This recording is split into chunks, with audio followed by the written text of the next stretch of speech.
Confrontational. Laging, pag-usapan natin to, she needs to take her time. So ngayon natuto na rin ako na, ay mas tama yun, palamig muna ng ulo. Siguro because, like, I always blame me being a songwriter na pag emotional, dapat capture the moment. So hindi pala pwede yun kasi pag nasa height of emotion, Magka-clash kayo magka-clash pa rin. Pero Kasi, once it dies down, kalmado na pala kami. Kalmado. So natuto na ako na hintayin ko na lang siya lumabas ng kwarto.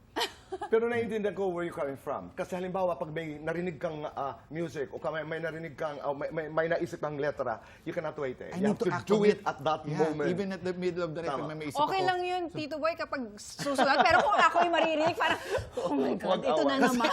Nagkulong na nga siya sa kwarto, nandun pa ako sa labas. Baby, pag-usapan natin to. Tapos give me...